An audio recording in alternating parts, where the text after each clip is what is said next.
Muy buenas tardes a todos. Como ya me han presentado, pues aquí voy a tardar poquito. Soy Toñi Urquidi, soy exalumna de ISEP ya de hace años, pero hice el máster en la intervención en dificultades de aprendizaje.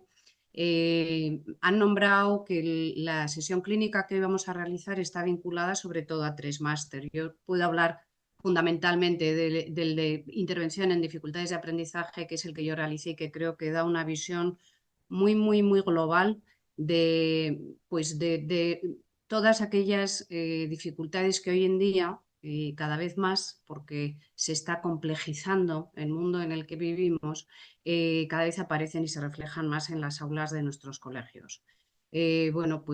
Como tengo una visión que está muy vinculada a las dificultades del aprendizaje, porque yo he sido durante muchísimos años orientadora en los departamentos de orientación de los colegios.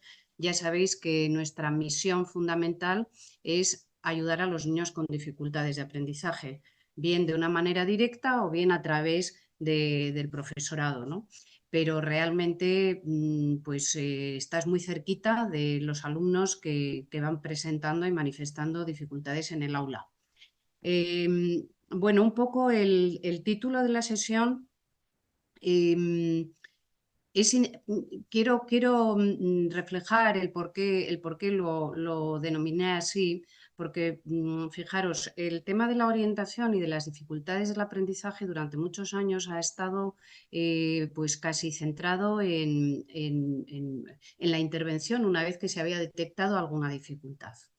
Y hoy tenemos que hablar a veces de la prevención, de una discriminación exhaustiva de la dificultad que tiene ese alumno, porque a veces hacemos cajones desastres y no estamos atinando en realidad en la intervención porque no hay un diagnóstico diferencial bien realizado. Y después en el abordaje de forma global, porque a veces la parte emocional del alumno, la parte de la autoestima tocada ya en un alumno que lleva un histórico de dificultades de aprendizaje, pues no estaba trabajada. Y creo que para que un alumno salga adelante, tan importante es la intervención más dirigida a lo educativo como a lo psicoeducativo, es decir, también a cómo se encuentra ese alumno y a darle todas las posibilidades para que su autoestima suba y se crea competente a nivel de aprendizaje, ¿no? Entonces vamos a por ello, si os parece. Bueno, pues que alguien, todos vosotros, si me hacéis el favor de intentar leer lo que pone aquí, debajo de dificultades del aprendizaje. Vamos a intentar cada uno desde donde esté, intentar leer, por favor. Os doy 30 segundos.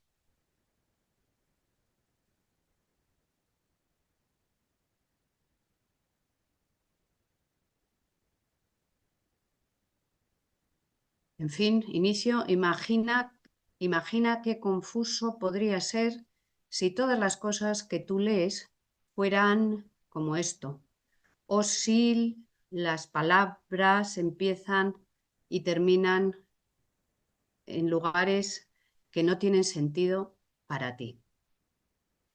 Pues con esta dificultad que hemos leído nosotros, es con la dificultad que muchos niños con dificultades de aprendizaje abordan sus aprendizajes cada día en nuestras aulas. Todas las horas que pasan con nosotros tienen que hacer un esfuerzo visual de este tipo, en muchos casos, eh, para poder acceder al aprendizaje, porque pensar que nuestros aprendizajes en las aulas, el 80% tiene una entrada de la información visual. No es solo en la lectura, no es solo en la escritura, es decir, cualquier materia, los niños leen enunciados en matemáticas, en naturales, en sociales, hacen un trabajo, tienen que leer, tienen que explicar, tienen que... Y al final, esa entrada de información por la vía visual, que luego vamos a hablar un poco de ello, fijaros ya el coste a nivel cerebral, el coste del sistema nervioso central, cuando un niño tiene que estar haciendo un esfuerzo durante todo un día en el colegio, día tras día, año tras año. ¿Vale? Lo digo porque luego he dicho la importancia de los diagnósticos diferenciales. ¿Qué opináis? Si vosotros tuvierais toda la presentación que yo tengo hoy aquí, imaginaros que la leyerais como esta primera diapositiva. ¿Qué creéis que nos ocurriría? Yo creo que a los 10-15 minutos el 50% había desconectado de esta presentación. Estaba mirando para otros lados, estaba diciendo, bueno, a ver si con lo que oigo, porque con lo que veo no puedo. Es decir, con esto, ¿qué os quiero decir? Que fijaros, por ejemplo, muchos de los diagnósticos de trastornos de la atención, por debajo lo que tienen son dificultades a nivel de visión, con lo cual los niños, si les estamos presentando materiales que no pueden abordar, porque los ven como esta diapositiva, terminan, y son niños, terminan haciendo otra cosa. Es decir, terminan desconectando de eso que me presentas y que yo no lo puedo abordar y termino pues mirando por la ventana o dándole así al compañero a ver si me hace caso porque estoy aburrido, ¿no?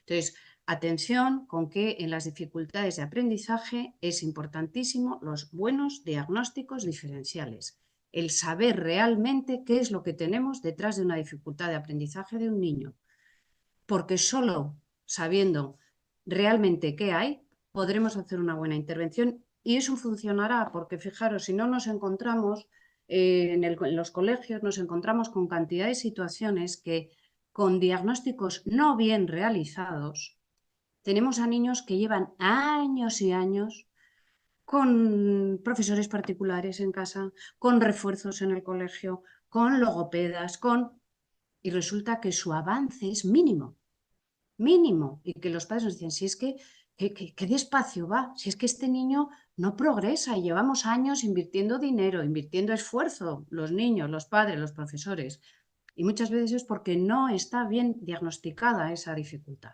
y estamos haciendo una intervención que no es la que se debe. ¿Vale? Bueno, lo iremos viendo a lo largo de esta sesión. Bueno, pues es que no todos aprendemos igual y desde luego no todos aprendemos al mismo ritmo. Incluso os diré que aunque no haya una dificultad de aprendizaje, es decir, igual que cuando somos pequeños, unos niños aprenden a andar pues más pronto, otros comen fenomenal desde el principio, otros nunca han tenido problemas de sueño y otros no saben dormir, pues aun no teniendo dificultades de aprendizaje, cada ser humano tenemos estilos de aprendizaje distintos, ritmos diferentes y no aprendemos de la misma manera. Pero es que ya, si encima estamos hablando de un alumno con dificultades de aprendizaje, pensar que esto se eleva al cuadrado o al cubo. ¿Qué dificultades de aprendizaje vamos a hablar fundamentalmente? Pues mirar, claro, el campo de las dificultades de aprendizaje es enorme, es decir, en un momento dado, porque hay algunas que surgen más a menudo, estadísticamente se ven más en las aulas y hay otras que dices, "Oh, pues esto me tocó una vez en mi carrera y es que no lo he vuelto a ver". También hay dificultades de aprendizaje muy específicas. Entonces, hoy vamos a hablar fundamentalmente de las que más se ven en el aula, porque también os voy a decir que muchas veces las medidas que tomemos, luego habrá cada caso específico, pero sí que hay un grueso que nos puede ayudar en muchas situaciones, que solo haciendo eso ya estamos ayudando al alumno con necesidades o con dificultades de aprendizaje. Si además luego hacemos una vuelta de tuerca más, porque ya hemos atinado en la dificultad específica y entonces ya sabemos que en concreto eso es lo que le puede ayudar, muchísimo mejor. Pero sí que hay ciertas cosas que ya solo haciendo eso, cuando un profesor cambia de su sistema convencional a solo dar apoyo con algunas medidas, con algunas situaciones y estrategias en aula, ese niño ya normalmente cambia el chip. ¿Vale? Entonces, ¿de cuáles vamos a hablar? Lo que os digo, las más habituales en aula, pues dislexias, trastornos específicos del lenguaje, lo que se denomina TEL, discalculias, disgrafías, trastornos de atención, trastornos de hiperactividad o trastornos de hiperactividad y atención combinados, etc.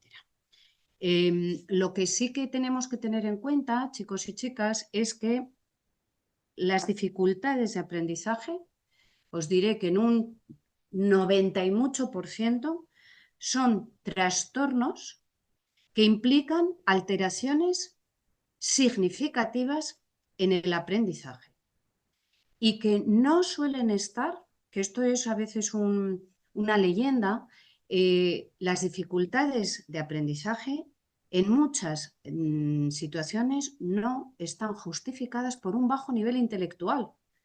Es decir, no es que ese alumno tiene un CI bajito, no es que ese alumno su coeficiente intelectual es justito, no, no, no, no. A veces nos encontramos con una dislexia y sin embargo un coeficiente intelectual altísimo. Los TDAH ni os cuento. Entonces, por eso os digo que esa pequeña leyenda que ha habido durante muchos años, uy, el que tiene dificultades, incluso entre las familias, que cuando les hablas de una dificultad dicen que mi hijo, ¿qué le pasa? Es que no tiene una buena inteligencia y no es eso, ¿vale? Entonces, importantísimo. Luego vamos a ver por qué. Es además tan importante que esta leyenda nos la quitemos, porque la previsión de mejora es mucho mayor. ¿Vale? Entonces, no tiene por qué tener un nivel bajo intelectual, ni un nivel sociocultural inadecuado, que a veces decimos, claro, siempre las dificultades de aprendizaje van vinculadas a niños que están en entornos más socialmente más desfavorecidos, pues no siempre, ¿eh? No, no, no, no, no. No siempre. Puede ocurrir que haya niños que eso les repercuta, por supuesto, pero lo que es, cuando hablamos de dificultades de aprendizaje se dan en distintos niveles socioculturales y socioeducativos. Y tampoco siempre va unido a falta de oportunidades académicas.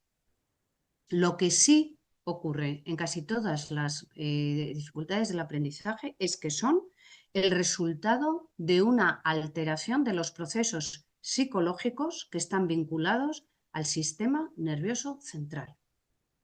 Eso sí que en la gran mayoría se da, es decir, son en las dificultades de aprendizaje, si hablamos en genérico, en la gran mayoría de las ocasiones, alteraciones de los procesos psicológicos que están vinculados al sistema nervioso central del ser humano. Pero esto es lo interesante, puesto que no estamos hablando de algo vinculado a una dificultad estructural que dices esto difícilmente tiene vuelta de hoja, casi siempre, aunque sean una dislexia, pues no se cura en sí misma, pero se entrena y se mejora muchísimo, muchísimo. Es decir, son trabajables, muy trabajables, sobre todo cuanto antes las cojamos y cuanto antes hagamos una intervención, como decía antes, muy vinculada al diagnóstico atinado. ¿Vale? Venga, pues seguimos. Bueno, por tanto, las dificultades específicas del aprendizaje, que entiendo que conocéis que su abreviatura es DEA, son de las causas más frecuentes que tenemos en las aulas para el bajo rendimiento de los alumnos y el fracaso escolar. A ver, ¿esto por qué es importante que lo tengamos en cuenta? Porque a veces, y digo que trabajo en aula, aunque ahora soy directora del centro, pero también sigo en orientación. Y atención, porque muchas veces, no ya por los profesores, incluso por los padres, la primera denominación que nos habla, que nos dicen es que este niño es un vago. Este niño es un vago. Y está fracasando. No es que no puede, es que no quiere. Un niño con bajo rendimiento, que está fracasando escolarmente y a veces no hay detectado pues dificultades, como ahora veremos, por ejemplo, en la percepción visual. Porque es un niño que su agudeza visual es correcta, pues si le he llevado al oculista y ve bien, pues porque en el oculista es probable que le hayan hecho un tipo de pruebas que hablan solo de la agudeza visual, pero no nos hablan, por ejemplo, de la convergencia visual, no nos hablan de la acomodación visual, no nos hablan de la motilidad y de la motricidad ocular. Y todo eso, si no está ajustado, si no está maduro, puede traer consigo unas dificultades en la visión del alumno que no está detectado y que hacen que el alumno no pueda avanzar. Entonces, por eso digo que cuando veáis, por favor, chicos y chicas, alumnos con... El niño de por sí quiere aprender. El niño tiene curiosidad. Entonces, niños que ya desde pequeños nos dicen que son vagos, que tal, no digo que no hay alguno, que puede haberlo, pero miremos a ver si puede haber detrás de ese bajo rendimiento, detrás de ese aparente fracaso, una posibilidad de dificultad de aprendizaje que mm, preventivamente detectada y con una buena intervención, ese crío hace de repente como la espuma y sube para arriba. Por no decir lo que hablábamos antes, que niños no detectados sus dificultades del aprendizaje y sostenido esto en el tiempo, empezamos a ver que a medida que tengo dificultades no detectadas, mi autoestima empieza a bajar, como es normal. Claro, yo soy un niño, estoy intentando aprender, veo que el de al lado aprende facilísimo o aprende, pero yo ni entiendo lo que pone ahí en esas letras, me cuesta un montón entender lo que me está diciendo el profesor, los demás están haciendo sus problemas de matemáticas y a mí los números me bailan. Mirar, una vez una niña que luego fue diagnosticada de dislexia, y cuando estaban haciendo pues, su valoración en el colegio, me dijo, Tony, a mí lo que me pasa es que las letras me bailan. A mí las letras me bailan. Fijaros, o sea, yo ya con esa frase dije, uff, madre mía, qué bien me ha sabido explicar lo que ella está sintiendo y lo que ella está, cómo se está enfrentando a la lectura, ¿no? Entonces, claro, es que estos niños a años y años sin saber lo que les pasa, simplemente van pensando yo no puedo, yo no soy competente. Y esa gotita una y otra vez, ¿no? De no soy competente, no soy competente, atención porque luego quitarla es complejo, ¿eh? Entonces, cuanto antes lo detectemos, muchísimo mejor. Bueno, a ver, pues estos son datos. Las dificultades de aprendizaje, fijaros que afectan entre un 12 y un 15% del alumnado. Esto es mucho, ¿eh? Esto es mucho. Por eso decimos que es un desafío hoy en día para los profesores, para los orientadores, para los psicólogos escolares. Tenemos un reto en nuestras aulas. Porque además, lo que os decía antes, una gran mayoría de los alumnos con dificultades de aprendizaje no son alumnos que tienen una inteligencia por debajo de la media. La gran mayoría están, no os diré que todos sean Einstein, pero que están en la media. Es decir, que no por ahí vienen sus dificultades. Bueno, mirar, sí que quiero hacer igual, claro, yo no os conozco a los que estáis ahí detrás, por tanto no sé con qué público estoy contando, me refiero a que igual hay alguna cosa que os cuento y que ya os la sabéis, pero yo por si acaso pues he hecho esta sesión clínica un poco en base a lo que yo he ido conociendo a lo largo de mi profesión y he detectado como que más cuesta entre el profesorado y los orientadores pues más noveles, a veces lo que nos cuesta diferenciar, ¿vale? Entonces, mirar, importante que entendamos las nomenclaturas que por lo menos se utilizan en el sistema educativo español. Ya sé que puede estar viendo esta sesión pues muchas compañeras de profesión de otros lugares del mundo, sobre todo de Latinoamérica, de Sudamérica. Quizá en vuestros sistemas educativos probablemente uséis otras nomenclaturas, me perdonáis en este sentido, pero como está, luego siempre pongo la nomenclatura y luego pongo a qué me refiero, en eso no va a haber problema. Mirad, ACNEAE en España, los alumnos ACNEAE hacen, y además esto cambió con la última ley, con la LOMLOE esto ha cambiado, y se denominan a todos los alumnos que tienen necesidades específicas de apoyo educativo. Esto es el gran grupo, un saco muy grande de todos aquellos alumnos que tienen necesidades específicas de apoyo educativo. Entonces, dentro de este gran grupo es importante, de cara por lo menos a trabajar en aula, que identifiquemos dos grupos. Los alumnos que tienen necesidades educativas especiales, lo que se denominan alumnos ACNE, o los alumnos con DEA, es decir, que tienen dificultades específicas del aprendizaje. ¿Quiere decir que los primeros, los alumnos con necesidades educativas especiales, no tienen dificultades del aprendizaje? Naturalmente que sí, naturalmente que las tienen, pero es importante diferenciarlo por lo que veis en pantalla. Ahora os lo explico. Mirad, los alumnos con necesidades educativas especiales en el sistema educativo español tienen, no hablo a nivel sanitario, hablo a nivel educativo. Nos exige la ley educativa que tengan un dictamen.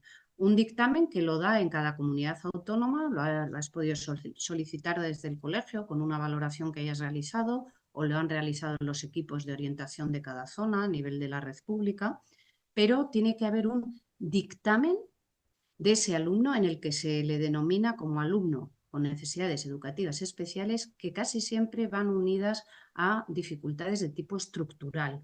¿Qué quiero decir con esto? Que son alumnos con unas necesidades y unas dificultades graves, quiero decir, pues discapacidades que pueden ser una discapacidad motora, que puede ser una discapacidad auditiva, pero estamos hablando ya de un grado de discapacidad, un síndrome Down, alumnos con trastornos graves del autismo, es decir, estamos en un grupo de alumnos con unas necesidades muy importantes.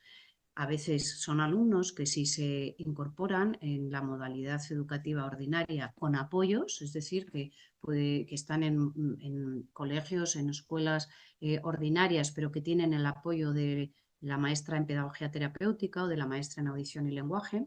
En otras ocasiones son alumnos que van a modalidad ordinaria, pero que tienen una unidad TEA, por ejemplo, o una unidad específica para el trastorno X, o bien ya en algunos que pueden ir incluso a colegios de educación especial. Entonces, estamos hablando ahí de los alumnos con necesidades educativas especiales. Y después tenemos el otro grupo, que son alumnos que tienen también dificultades del aprendizaje, pero que no van normalmente vinculadas a trastornos estructurales.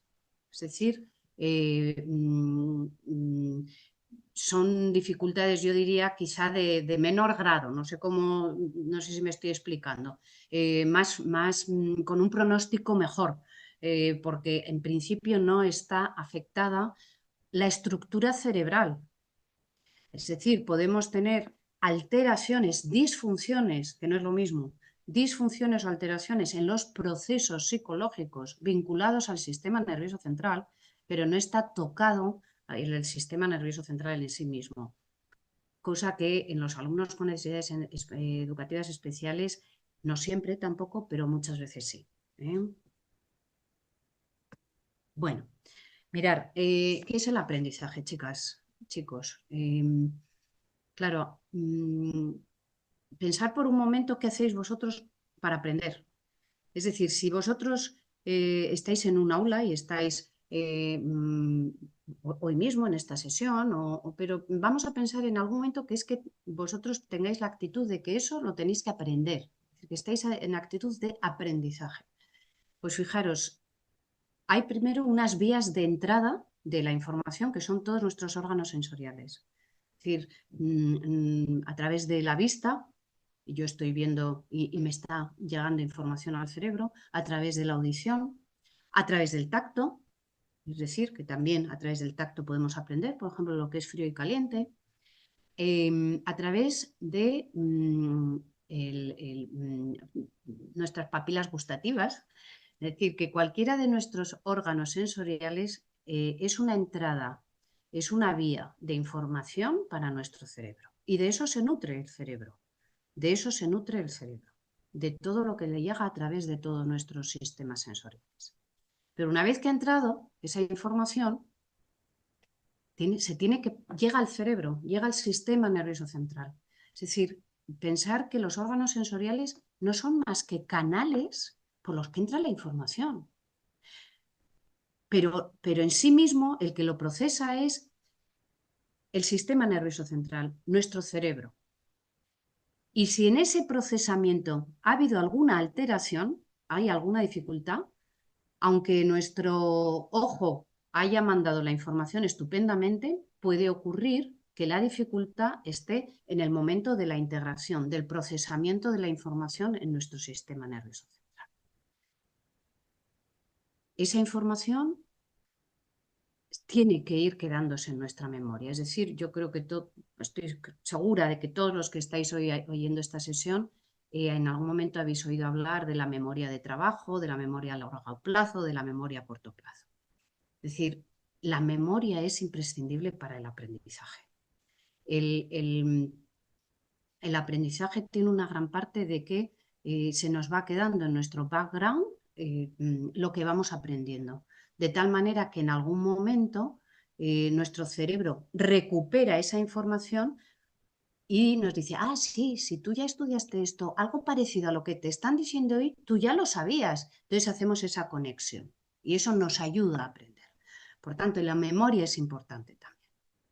Y cuando ya ha entrado esa información, ha habido un procesamiento, ha habido una integración y hemos asentado en nuestra memoria, hay una devolución por nuestra parte. Es decir, pues imaginaros que, pues que yo ahora os hiciera alguno de los que estáis ahí, porque hoy no es el formato, las preguntas llegarán al final, os hiciera una pregunta sobre algo y vosotros me habéis oído, habéis procesado la pregunta, habéis hecho vuestras conexiones, claro, todo esto es muy rápido, habéis hecho vuestras conexiones con vuestros conocimientos previos y me dais una respuesta. Esa es la salida, ¿vale? Las vías de salida de la información que se ha aprendido.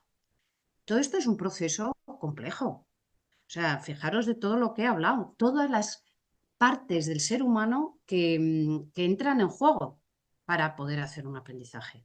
Por tanto, cuando yo os hablaba antes de un buen diagnóstico diferencial, entended que es que en cada una de estas partes puede estar la dificultad.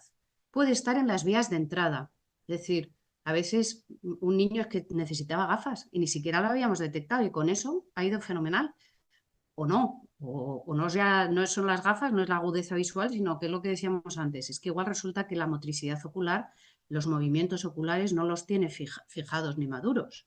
Bueno, pues puede ser que haya en la vía de entrada la dificultad o que esté en los procesos psicológicos que tienen que ver con el aprendizaje, en la asociación, en la conexión, en la organización, en la planificación, o bien en esa memoria a corto plazo, que después de una valoración psicopedagógica a veces vemos que hay niños que tienen mucha dificultad en la memoria a corto plazo o en la memoria a largo plazo, pero todo eso se puede trabajar, y en las vías de salida, ¿vale? Entonces, interesante detectar en cuál de estas partes, en qué momento tiene la dificultad el niño con dificultades de aprendizaje, porque realmente lo que está ocurriendo es que hay un cortocircuito.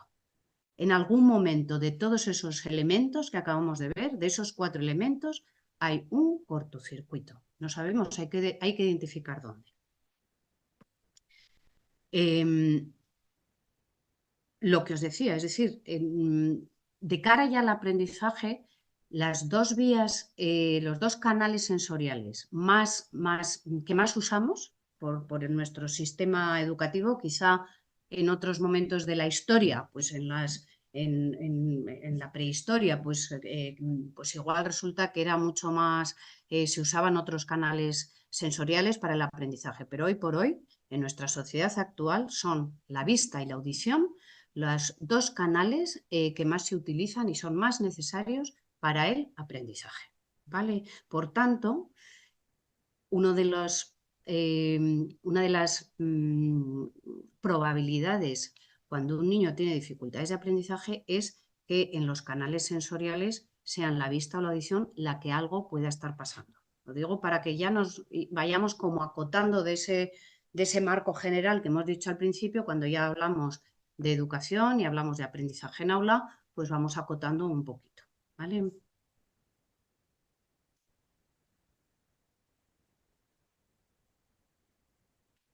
Vale, vamos a centrarnos, por tanto, un poquito más en estas dificultades en la percepción visual y en la percepción auditiva.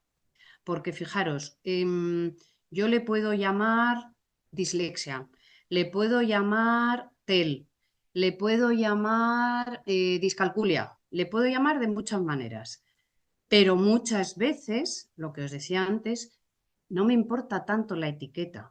Si yo no he hecho un buen diagnóstico porque en una dislexias hoy en día ya sabemos, aquí seguro que hay gente que en eso es mucho más experta que yo, y dislexias hoy en día, antes solo parecía que había un tipo de dislexia.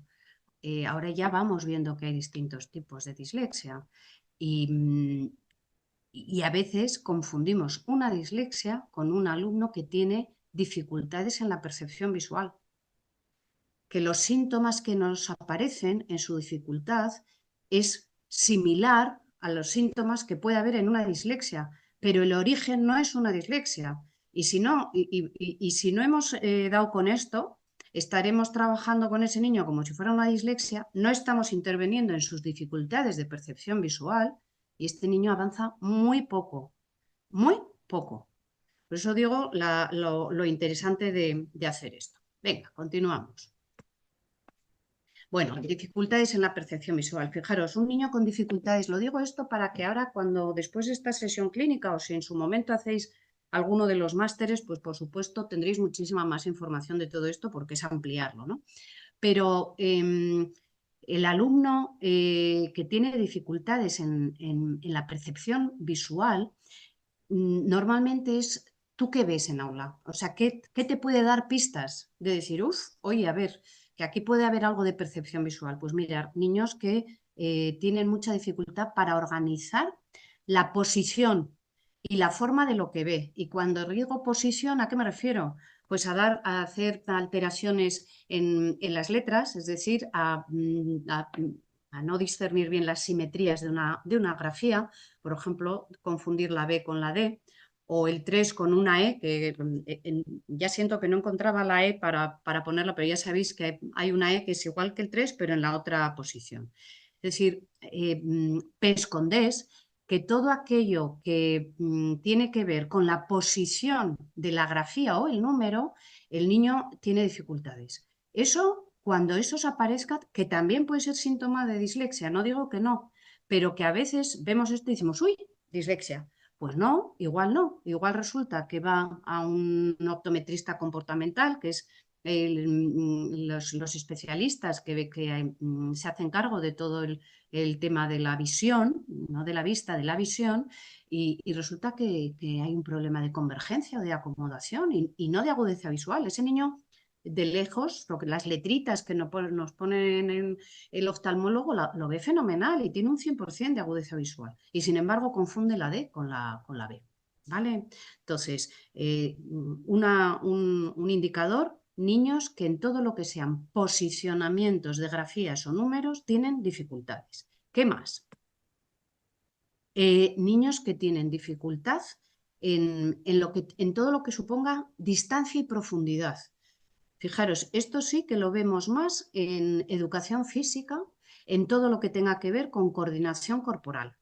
Niños que, por ejemplo, para bajar las escaleras, bajan de una en una, es decir, no hacen alternancias de pies, van mirando a la escalera, son niños que difícilmente ves que retiren su vista del peldaño y puedan ir hablando con el compañero. Van mirando el peldaño, se agarran bien al pasamanos y van bajando de una en una las escaleritas o muy despacio, porque no tienen la tridimensionalidad de la visión. Es decir, ya sabéis que nosotros no vemos en plano solo cuando somos bebés, pero a partir del gateo empezamos a desarrollar lo que es la visión tridimensional. Empezamos a ver que no solo hay altura y anchura, sino que hay profundidad. Son niños, por ejemplo, que en deporte les cuesta mucho medir distancias. Por tanto, si yo tengo que tirar una pelota, o la tiraré muy floja o la tiraré muy fuerte, porque mi visión no está siendo capaz de calcular a cuánto está el compañero que recoge esa pelota. La direccionalidad la tienen muy poco desarrollada. Niños de estos que entre comillas, llamamos torpones. que dices, caray, qué torpe es este niño, ¿qué le pasará? Que incluso se tropiezan consigo mismos, con sus propios pies. Niños que pasan por el aula y siempre tiran una cosa, tiran la otra, porque no han calculado bien a cuánto estaba la mesa y siempre me choco con ella. Entonces, a ver, no seamos frívolos, que ya sea que lo primero que te sale es decir, uy, qué torpe es este, uy, qué torpe, o es que pasa algo aquí. Porque si nos quedamos con qué torpe, flaco favor estamos haciendo. Que puede ser, pero vamos a hacer primero un buen diagnóstico diferencial, a ver si es que es así, que tiene esa dificultad, sin más, o es que hay algo detrás. ¿Vale? Bueno, fijaros, ¿cómo es nuestra lectura y nuestra escritura en el sistema occidental? ¿Cómo leemos? ¿Cómo escribimos? Con barridos de izquierda a derecha y de arriba a abajo. Nuestras matemáticas tienen sentido de direccionalidad. Si yo pongo un 3 primero y luego un 4, 34, no es lo mismo que si pongo primero el 4 y luego el 3, 43. No es lo mismo tener 34 euros que tener 43. Entonces, todo lo que supone direccionalidad, izquierda, derecha, orientación espacial, hay muchas veces que estos niños con percepción visual difícil, dificultades en la percepción visual, aparecen este tipo de indicadores.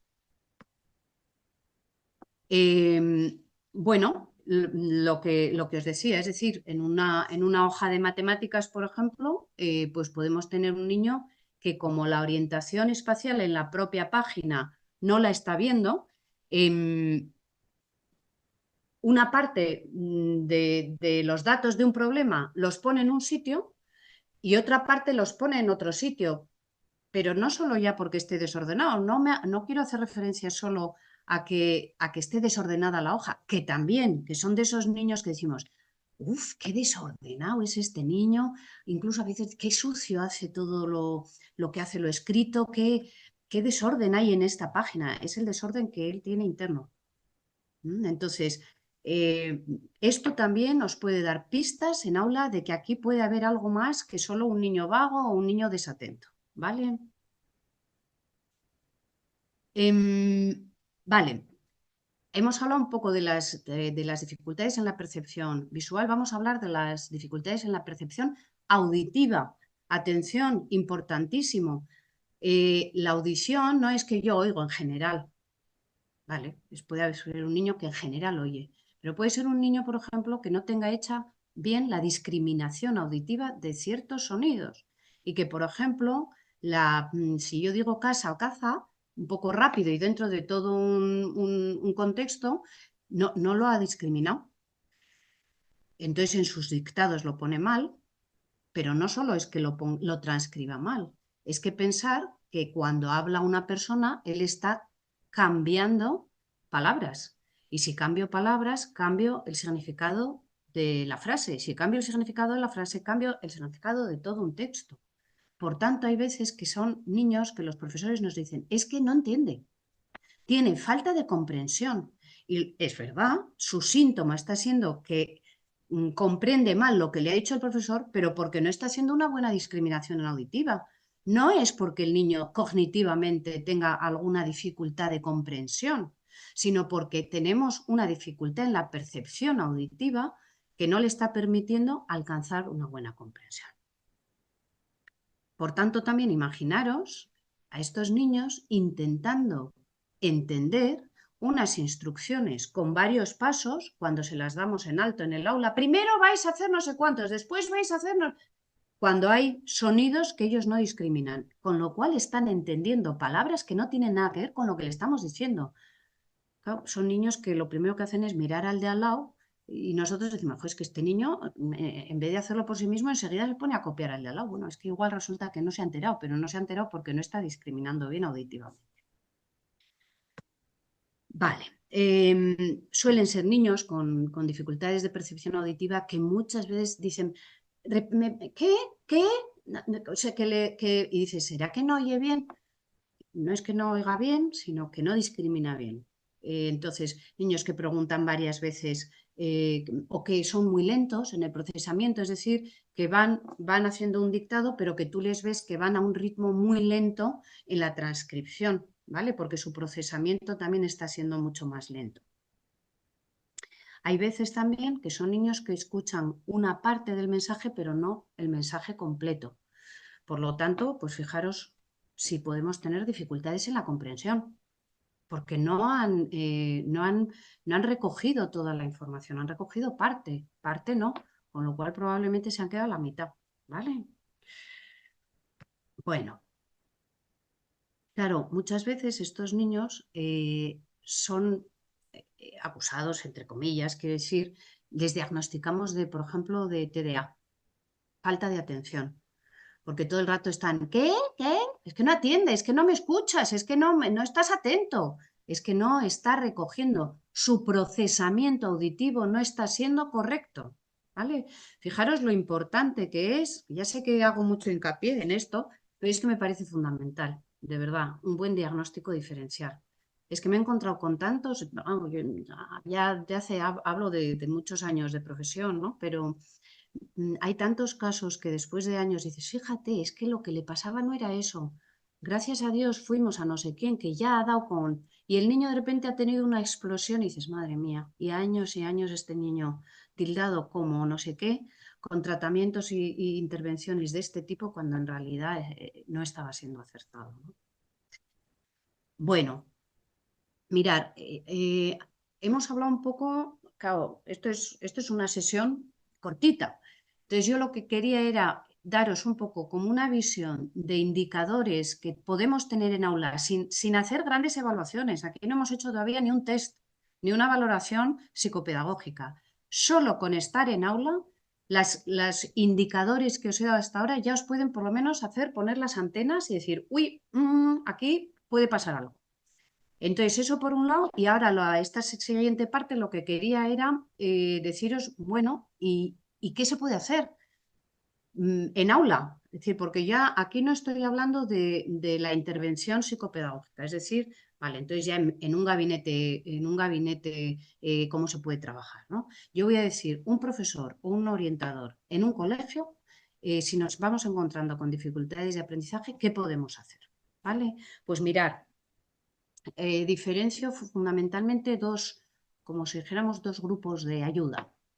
Unas son las adaptaciones, ahora veremos que las adaptaciones también hay distintos tipos, ahora las explico, y otras son las estrategias afectivas o de apoyo, que me parecen impresionantemente necesarias para poder de verdad ayudar e impulsar a los alumnos con dificultades. Mirar, las adaptaciones las tenemos como dos grandes grupos. Las que afectan al currículum del alumno, es decir, aquellas adaptaciones en las que vamos a tocar contenidos u objetivos que están previstos en el currículum oficial del sistema educativo español. Es decir, que si este niño tenía que aprender esto por mínimos de ley, pues yo, la ley, por ser un niño que le puedo hacer este tipo de adaptación, me permite que este niño no le exponga a todos estos aprendizajes, sino que simplemente me quede con este y este. Son adaptaciones que le denominamos significativas. Hacen referencia a que tocamos objetivos y contenidos curriculares, ¿vale? Estas adaptaciones solo las pueden tener en el sistema educativo español los niños con dictamen de alumno con necesidades educativas especiales. ¿Os acordáis que hemos hecho dentro del gran grupo ACNEAE? Os he dicho los alumnos que son con necesidades educativas especiales y aquellos que son alumnos con dificultades de aprendizaje. Pues las significativas solo se puede hacer si yo tengo por parte de la Comunidad de Madrid, en este caso en Madrid, un dictamen de alumno con necesidades educativas especiales. Si no, no me lo dejan hacer, ¿vale? El otro tipo de adaptaciones, que las puedo hacer muchísimo más fácil, por supuesto también se las puedo hacer a los alumnos ACNE, pero las metodológicas se las puedo hacer a todos aquellos alumnos que tengan dificultades de aprendizaje. Las dificultades metodológicas no hacen referencia al currículum. Yo no toco currículum. Hace referencia a cómo presento la información al alumno y a qué apoyos les doy en aula. Me voy a explicar, ahora las voy a decir, pero me refiero a cómo presento la información, por ejemplo, si le presento en un folio todo pequeñito, abigarrado, con una letra enana, lleno de contenido, ya os avanzo que es un niño con dislexia o incluso un niño con TDAH, le va a echar para atrás de tal manera que va a desconectar. Entonces, la presentación de la información, ahora vemos esto en más detalle, pero luego también, por ejemplo, otro tipo de adaptación metodológica son los apoyos que yo hago. Es decir, una adaptación metodológica es que yo ponga al alumno con dificultades cerca del profesor. Eso es una adaptación metodológica. Una adaptación metodológica es que a un niño con una dislexia importante yo le haga exámenes orales en vez de exámenes escritos. Eso es una adaptación metodológica. Es como le estoy presentando la información, ¿vale? Vamos a verlas en más detalle.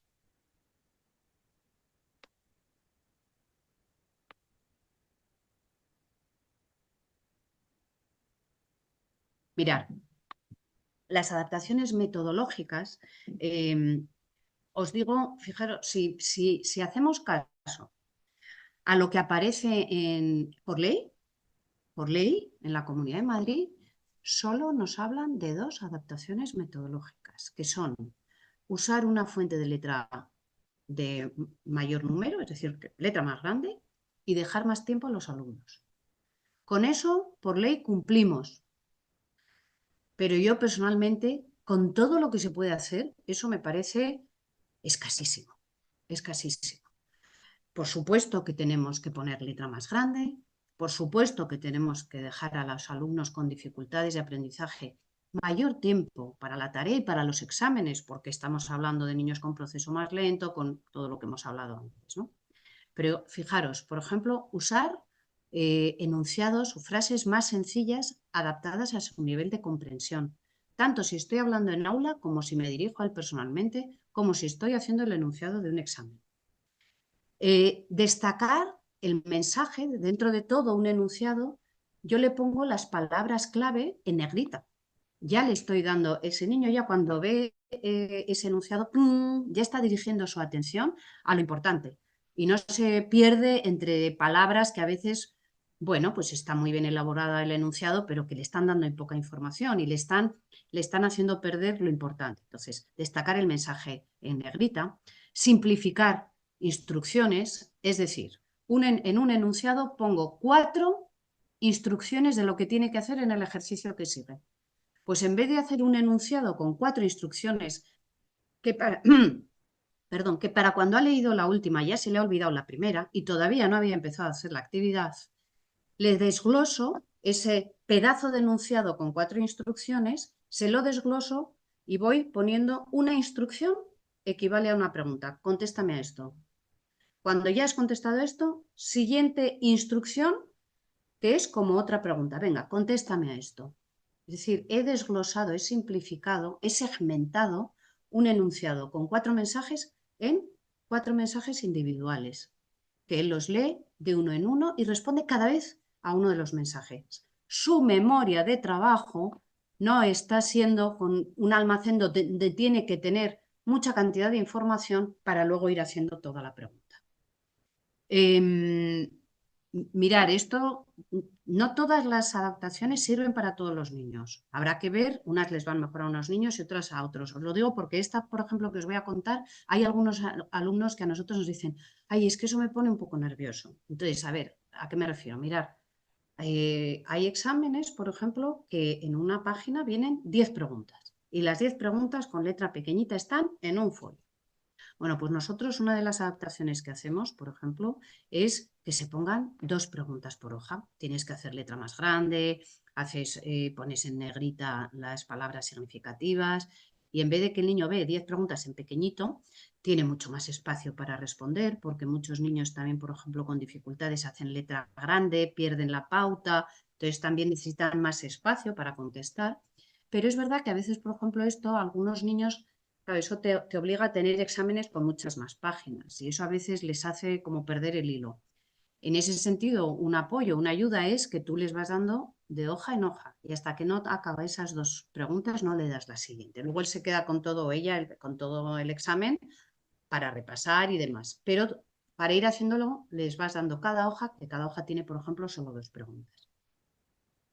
Como hemos dicho antes, más tiempo para la realización de tareas y segmentar en varias partes los enunciados y las preguntas.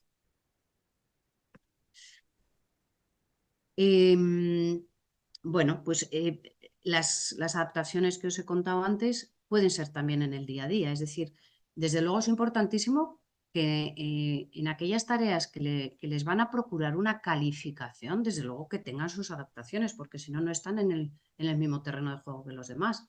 Es decir, si yo tengo dificultades y tú no me adaptas la manera de calificarme ni de evaluarme, caray, no me estás dando las mismas oportunidades. Entonces, desde luego, importantísimo en el día a día, pero desde luego en los exámenes. La letra más grande, la información relevante en negrita, la simplificación, la segmentación de los enunciados, las órdenes sencillas, 1 o 2 preguntas por hoja, apoyo visual al enunciado, es decir, muchos niños solo con letra se pierden, pero si tú les has puesto una imagen que les habla de lo que les estás preguntando en el enunciado, ¡pum!, se les abre una ventana, una oportunidad tremenda, ¿vale? Importantísimo. El profesor debe revisar que si un niño no ha contestado a una pregunta es porque de verdad no lo sabe, no porque no ha entendido o no sabe lo que tiene que hacer. Es decir, tú si le preguntas a un niño, ¿has entendido? Siempre te va a decir. Y los niños con dificultades, la gran mayoría te van a decir, sí, lo he entendido, porque de primeras les da muchas veces apuro decir, no lo he entendido una vez más. Pero entonces hay que preguntarles, sí, venga, pues cuéntame, ¿qué tienes que hacer aquí? ¿Qué es lo que tienes que hacer? Dime a ver. Y ahí es donde ves si ha entendido lo que tiene que hacer o no. Y si no lo ha entendido, se lo tenemos que explicar. Es decir, yo no puedo calificar honestamente si lo que el niño le ha pasado es que no ha entendido lo que le pregunto, no que no lo sabe. Mucho cuidado, porque es que entonces no estamos haciendo una buena calificación ni una buena evaluación. Entonces, importantísimo, en los niños TDAH, muchísimas veces las últimas preguntas ya se han cansado, ya es que ni las leen. Y dices, no ha contestado, está en blanco, es que no se lo sabe. Pues no. Pregúntale, oye, espera, que veo que aquí tienes 3 preguntas sin contestar. Cuéntame, venga, en esta, ¿qué te pedíamos? Y resulta que si le vas echando esa mano, que simplemente es hacerle parar, hacerle pensar que tú no le estás diciendo la pregunta, ni mucho menos, y contesta, ¿vale? Venga, seguimos. Bueno, y en la carga diaria de actividades, lo que os decía antes, fijaros, muchas veces, no sé, se me ocurre que para tarea para mañana, el profesor de matemáticas manda 6 ejercicios, 6 multiplicaciones. Bueno, niños que tienen un proceso, porque es que hay familias que te dicen, es que solemos estar casi 4 horas haciendo tarea, casi 4 horas en casa. Esto es una burrada. O sea, en niños, sobre todo más pequeños, esto no debe ser así. Entonces, ¿qué necesidad? ¿Qué necesidad? Si a mí igual con 2 multiplicaciones yo ya veo si ese niño lo sabe hacer o no, o con 3. ¿Qué necesidad de que haga 6? O 6 oraciones de análisis sintáctico. Pues igual con 3 me vale lo mismo. El niño me está demostrando si lo entiende, no lo entiende, si lo conoce. Y sin embargo, esa carga, porque es que este niño en hacer 3 tarda lo que el otro tarda en hacer 6. Entonces, atención a esta carga que a veces no es tan necesaria. No siempre deben copiar enunciados. A veces estos niños solo en la copia de enunciados se han pasado toda la hora en la que todos los demás han hecho todas las tareas. Y él sigue copiando el enunciado. Pues a ver si realmente su dificultad vemos que interfiere en este área, pues se dice, mira, el enunciado de la página 27 la pregunta 2, tú no copias el enunciado, lo lees, lo entiendes y solo contestas en el cuaderno la pregunta, pero no tienes que copiar el enunciado en el cuaderno. Que muchas veces, yo no sé cómo serán vuestros colegios, se copia el enunciado, que es verdad que también entrena en la escritura, es decir, si yo no digo de que en sí mismo esté mal, pero que si estamos hablando de alumnos con necesidades de aprendizaje que solo el copiar el enunciado les ha llevado 1 hora, pues no tiene sentido. Mirad, nosotros solemos animar y les hacemos lo que denominamos autoinstrucciones. Es decir, ¿qué es esto de las autoinstrucciones? Pues mirad, son en un medio folio que solemos plastificar, ponemos como tics de cosas que ayudan al niño en su quehacer diario. Por ejemplo, cuando llego a clase, primero saco de la mochila el material que necesito. Segundo, guardo todo lo que no necesito dentro de la mochila para no despistarme. Tercero, y el niño lo tiene pegado en su mesa, lo va leyendo, hace un tic, que además así les encanta, con un rotu de estos que luego se borra, y es como ese lenguaje interior que tenemos todos de decir, a ver, ¿qué tengo que hacer ahora? A ver, lo primero que tengo que hacer es, y lo vas haciendo. Pero es que estos niños, muchos no lo tienen. Esta autorregulación no la tienen. Y sí que es un apoyo visual el tema de las autoinstrucciones que les ayuda a tener este apoyo y a no tener que estar cada día perdidos los 10 primeros minutos de clase, por ejemplo. Y las situaciones de éxito, que como las voy a comentar ahora en estrategias afectivas, os las explico ahora. Vale, antes vamos así a pasar muy rapidito porque antes las he explicado un poquito más. Las adaptaciones curriculares significativas, que también como abreviatura se denominan ACIS, se modifican contenidos. Es decir, este alumno es un alumno con dictamen acné, está me lo invento, en tercero de la ESO, pero su nivel real curricular es de un niño de sexto de primaria. Bien, pues la ley con una adaptación curricular significativa nos permite a este niño bajarle los contenidos, darle material y examinarle de su nivel, que se haría un sexto de primaria. Claro, luego tú eso lo tienes que poner, es decir, aparece en su expediente que es un niño con adaptaciones significativas cuyo nivel es sexto de primaria. Pero se pueden hacer de tal manera porque llega un momento en que estos niños no pueden estar repitiendo toda su vida. No puedo tener 8 repeticiones porque no alcanzo un nivel. Tengo que pasar, en un momento dado tienen que pasar de curso. Por tanto, podemos hacer para que pueda estar en su grupo adaptaciones de currículum, ¿vale?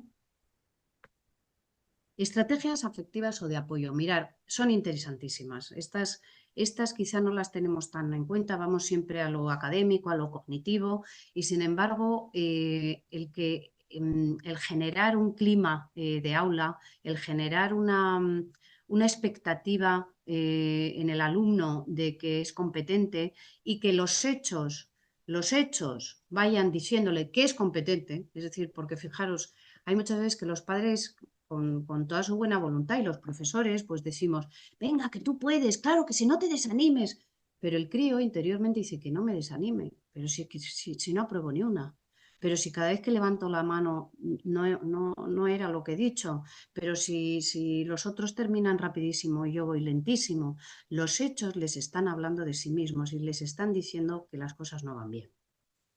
Por tanto, si nosotros ponemos en aula situaciones como las que os pongo estáis pudiendo leer en la diapositiva, que ayuden a que los hechos que ese niño empiece a vivenciar en aula sean distintos y le aporten sensaciones y experiencias de competencia, entonces ese niño se va a creer que es competente.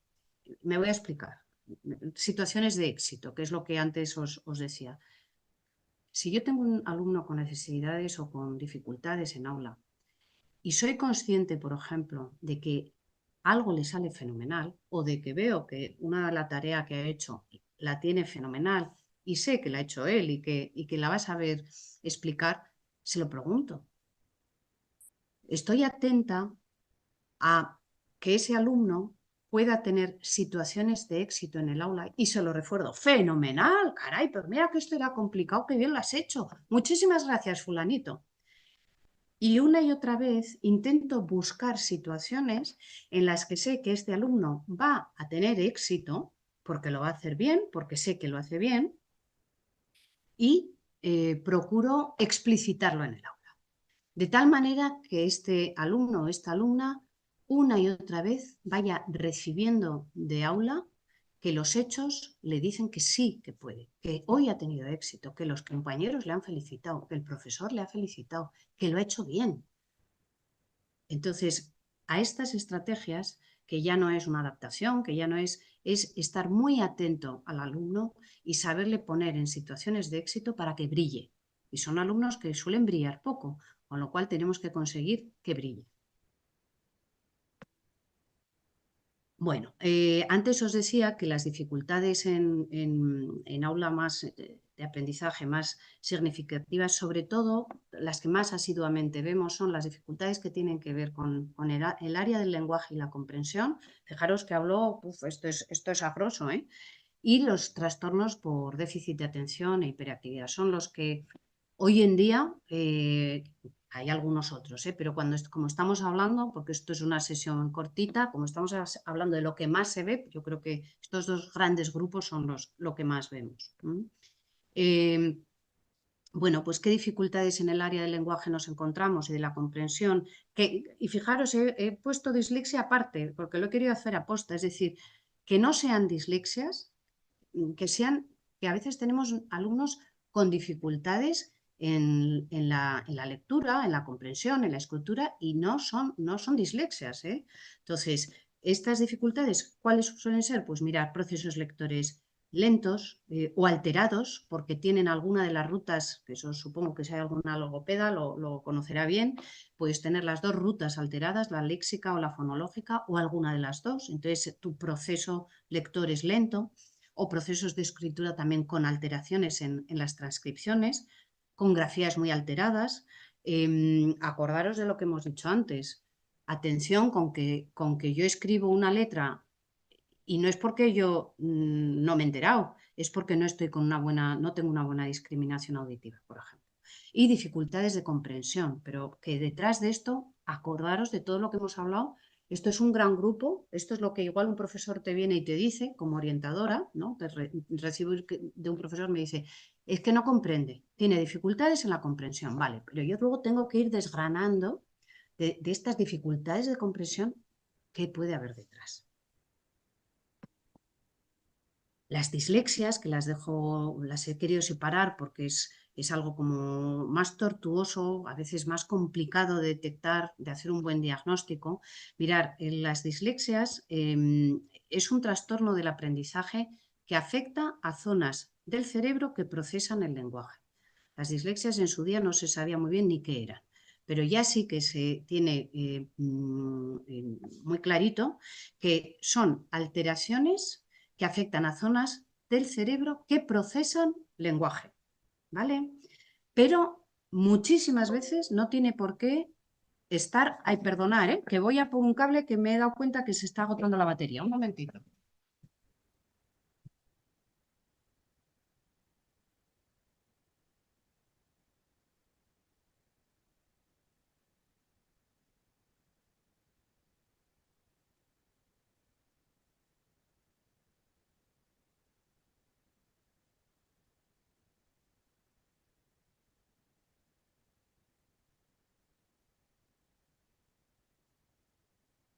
Ya estoy. Perdonadme, ¿eh?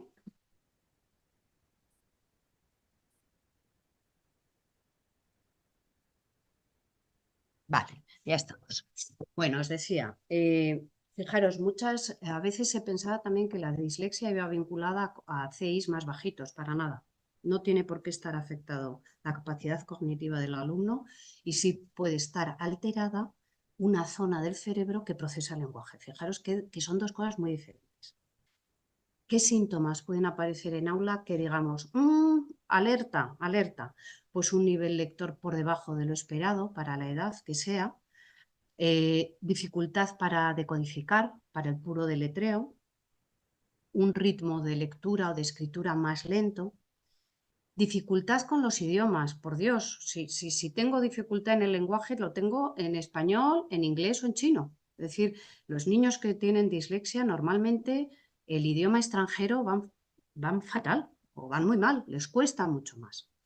Dificultad para elaborar información. A ver, fijaros, ¿qué es elaborar información? sea, la elaboración de la información supone un proceso de pensamiento en la que estás manejando lenguaje, en la que estás manejando información. Entonces, a veces, por ejemplo, para hacer mapas mentales, para hacer resúmenes, para hacer síntesis, estos niños con dislexia tienen dificultades. Lo que hemos hablado antes, por eso a veces cuesta hacer un buen diagnóstico diferencial. Alteración en la posición de los fonemas y de las cifras numéricas. Por eso, detrás de algo así puede haber una dislexia o puede haber simplemente una distorsión, una dificultad en la percepción visual. Entonces, esto es un síntoma que habrá que hacer un buen diagnóstico diferencial. ¿Qué ayuda en las dislexias en un aula? Pues mirar, todo lo que sea un apoyo visual al oral, naturalmente, y todo lo que sean, pero al oral y a lo escrito. Es decir, cuando digo apoyo visual no digo que me lo pongas escrito, no, digo que me pongas una imagen frente a letras, ¿vale? La reducción en cantidad de las actividades es que a un crío con dislexia todo lo que es leer, escribir, normalmente es que es 3 veces más el esfuerzo que tiene que hacer. Por tanto, la carga de la actividad vamos a rebajársela. Si es que con tres sumas me va a hacer lo mismo que otro con 6. Evitar copias de enunciados, lo que hemos dicho antes, y fijaros, anticipar las lecturas a hacer en clase. ¿Cuántas veces decimos, bueno, vamos a leer 1 hora de lectura, venga, voy diciendo quién va leyendo? Y el niño con dislexia ella se empieza a poner nervioso y le dan los 7 males. Porque encima normalmente se hacen lecturas en alto y se pone de relieve su dificultad. Si en algún momento de verdad creéis necesario, que es bueno que se haga una lectura en alto, anticipársela, que se la lleve a casa, que la lea en casa, hablar con la familia, mirar. Siempre solemos hacer, me lo voy a inventar, los jueves solemos dedicar un rato a leer en alto. Yo os voy a dar siempre la semana previa la lectura que vamos a leer, de tal manera que fulanito, para cuando llegue el jueves, se la ha trabajado muchísimo en casa. Y yo además le voy a hacer leer una cosita corta. Pero si ese niño se lo ha trabajado y le hago leer una cosita corta y lo hace bien, ya le estoy poniendo en situación de éxito. Ya se siente competente. Y es una ayuda que podemos realizar. Bueno, mirar, el TDA y el TDAH, o la combinación de ambos, es también, porque también se ha hablado de que eran niños que no tenían normas, que los padres no habían sabido educar, bueno, pues que no tienen límites.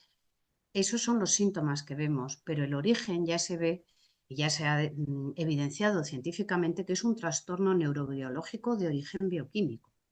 Es decir, que hay cerebralmente conexiones que no se están haciendo bien y eso se ven en los TAC, ¿vale? Entonces, hay dificultades en la adecuada organización de todos aquellos procesos que regulan, fijaros, todas las funciones ejecutivas, la atención, la memoria de trabajo, las funciones ejecutivas. Pues, ¿qué elementos tan importantes para el aprendizaje? ¿Cómo no van a ser niños que puedan tener dificultades en el aprendizaje? Hace referencia a funcionamiento defectuoso en determinadas regiones del cerebro. Y eso sí se ve en los TAC que se hacen a los niños con TDAH. Y parece ser que sí que hay una parte que puede haber una herencia genética, una transmisión hereditaria, que a veces por el entorno el detonante hace que eso surja y a veces no, pero que sí que en muchos casos hay una herencia detrás. ¿Cuál es la sintomatología de los TDA, TDAH? Pues mirar, dificultades atencionales, que también hoy en día ya sabéis que no hay solo un tipo de atención, hay muchísimos tipos de atención sostenida, atención selectiva, atención a largo plazo, atención a corto plazo. Es decir, hoy en día ya no hablamos solo de atención. Exceso de movimiento, incluso de verborrea, porque no os olvidéis que toda la parte fonoarticulatoria es motora. Entonces son niños que hablan muchísimo en muchas ocasiones, que no planifican sus acciones, que no prevén consecuencias, que tienen rigidez cognitiva. Imaginaros todo esto para el aprendizaje, ¿dónde estamos? En aula, ¿qué solemos ver? Pues alumnos con inquietud motora, que no paran en la silla, que son disruptivos, que tienen necesidad de levantar, que todo el rato es, ¿puedo ir a sacar punta? ¿Le puedo preguntar no sé qué a aquel compañero? ¿Puedo ir al baño? Sobre todo ahí estaríamos hablando de hiperactividad, pero también atención, porque a veces tenemos niños solo con trastorno atencional y esto es lo contrario, son niños que muchas veces pasan desapercibidos, de los que no te enteras que están en aula, que se abstraen, que están como en su mundo, que les dices, oye, fulanito, y dice, ah, ¿qué? Y es como si bajara de algún sitio que no sabes dónde está, ¿no? Pero atención porque estos niños también pierden mucho el hilo de la clase y sin embargo como no son disruptivos ni nos hemos enterado, ¿vale? Bueno, pues niños que no tienen filtro, que dicen lo primero que les viene a su cabeza, que no prevén, que no planifican, con lo cual imaginaros cómo estudian. Tengo examen dentro de una semana, no planifico, no preveo. Uf, pues de pequeños algo mejor, de mayores muy mal. Bueno, ya casi estamos terminando, que ya va siendo la hora. ¿Qué les ayuda a los alumnos con TDAH? Pues situarse cerca del profesor, tener unas actividades estructuradas y ordenadas, lo que decíamos antes, una cantidad menor. Atención porque cada vez se refleja más que los TDAH cursan muchas veces con dificultades en lectoescritura.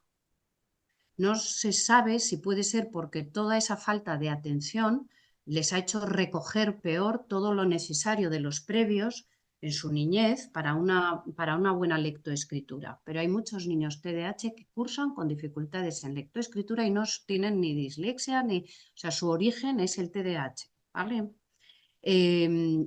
Lo que hemos dicho antes, dividir las actividades en varias, segmentarlas en varias instrucciones, hacerlas de una en una, comprobar que ha escuchado y que ha entendido lo que se le pide, porque si no, no estamos valorando bien si ese niño sabe o no sabe.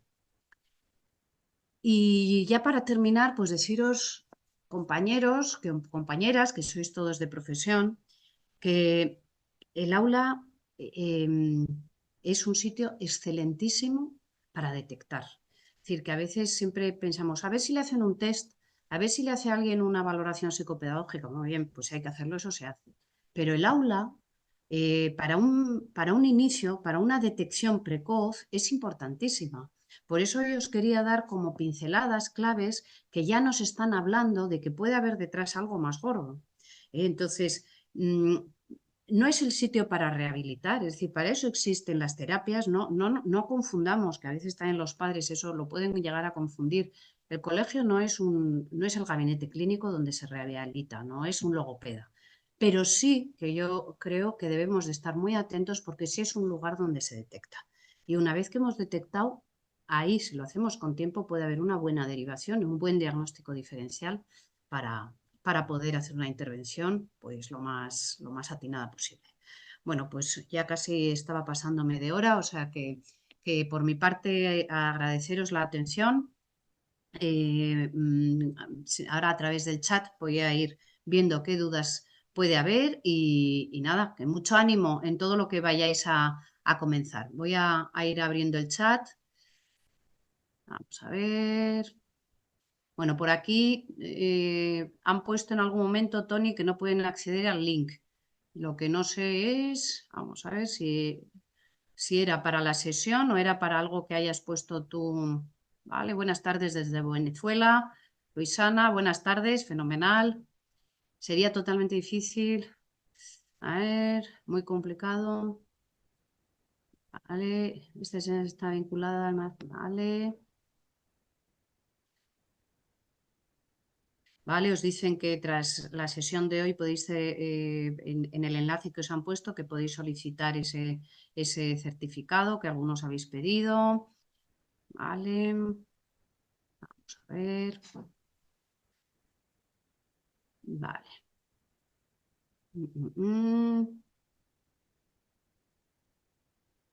Bueno, pues muchas preguntas no me habéis hecho. Decís que gracias por la ponencia, pues encantada si os ha aportado, si os ha sobre todo si os ha servido para vuestro diario, para vuestra vida profesional, eso es lo más importante. O sea que encantada, si además os ha acercado a alguno de los máster que se pueden hacer en ISEP, pues también fantástico. Voy a seguir, vamos a ver. Bueno, pues lo agradecéis, muchísimas gracias. Aquí sí hay una pregunta. ¿Cuáles son los signos tempranos más comunes de dificultades de aprendizaje en la educación preescolar y cómo pueden identificarse? Esto da para otra sesión clínica. Es decir, aquí ya preguntáis cuáles son los signos tempranos, es decir, entiendo en edades, pues si decís tempranas estaríamos hablando de 0,6. Entonces, a ver, pues yo os diría, claro, aquí hay que tener en cuenta que todavía los niños no tienen adquirido a veces totalmente el lenguaje, con lo cual hay que dar también un tiempo a que realmente haya llegado el momento de la madurez para ir alcanzando los hitos que le corresponden y ver si realmente hay una dificultad, ¿no? Pero, hombre, quizá, por ejemplo, en niños que sí que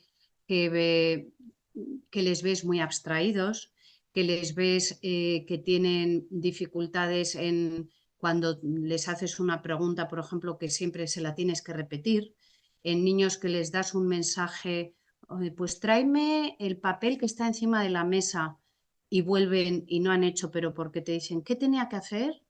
Es decir, esas cositas sí se van viendo en la primera infancia. Alumnos o niños con mucha descoordinación motora, lo motor nos habla muchísimo de posibles dificultades, porque ahí es cuando se está haciendo una organización de toda la lateralidad, ¿no? Entonces, también todo lo motor, tenerlo muy en cuenta en lo motor, digo lo mismo de antes, lo motor no es solo cómo me muevo en la motricidad gruesa, es también si cómo alcanzo la pinza, la motricidad fina, cómo tengo todo el desarrollo bucofacial, es decir, hay muchas cositas. Sigo para que me dé tiempo a ver si hay alguna otra pregunta. Vamos a ver. Bueno, pues muchas gracias a los que decís que muchas gracias. Lo mismo para vosotros. Una pena no haber visto vuestra cara, pero son así las sesiones. Si un día os veo en alguno de los máster, pues tendré el gusto de saludaros con más detenimiento. Vale. Estoy interesada, dice una persona, en realizar el máster en dificultades de aprendizaje. Es muy interesante. Yo eso sí que cualquiera de los tres que está vinculado a la sesión de hoy es muy interesante. Dependerá de vuestra área de profesión, el que mejor os pueda venir. Vamos a ver. Para saber qué edades pudiera ya considerarse hacerles pruebas o sugerir a padres que vayan a hacer un diagnóstico. Hombre, pues depende del hito que no haya conseguido. Es decir, más que haya una edad en la que ya se debe enviar es qué hitos, qué objetivos, qué logros debía de haber alcanzado evolutivamente ya este niño y dando un margen de tiempo, porque no todos conseguimos los hitos en el mismo momento cronológico, porque la edad madurativa ya sabéis que no es lo mismo que la cronológica, pero habiendo dado un margen de 6 meses arriba abajo, vemos que ese niño sigue sin conseguir hitos evolutivos que le tocaban por edad. Ahí yo ya pondría un poco signos de alerta a ver qué puede estar pasando. Venga, continúo, que estaban todos al final. Considera que muchas veces las docentes de niños que todavía no han sido diagnosticados, ay, se me ha ido. A ver, a ver, a ver.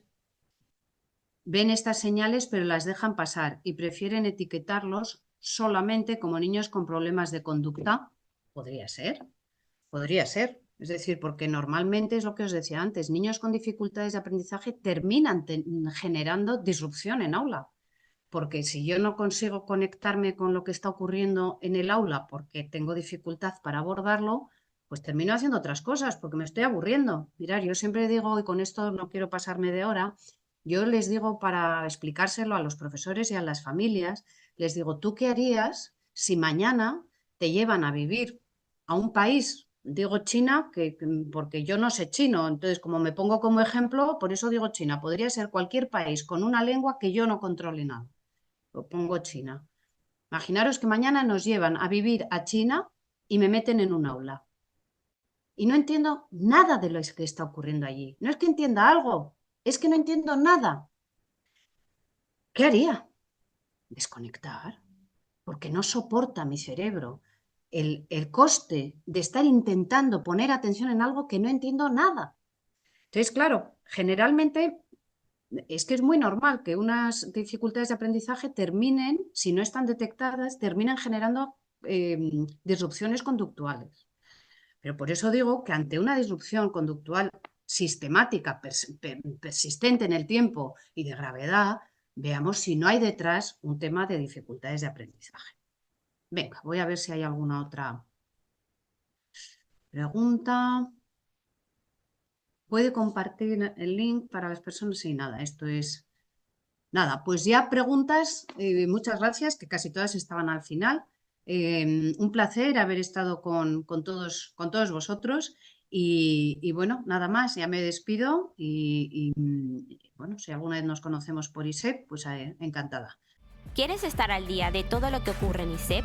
Síguenos en las redes sociales y no te pierdas de nada. Actualidad, secciones clínicas, eventos, vida estudiantil y mucho más. Podrás encontrarnos en Facebook, Twitter, LinkedIn, Instagram y YouTube.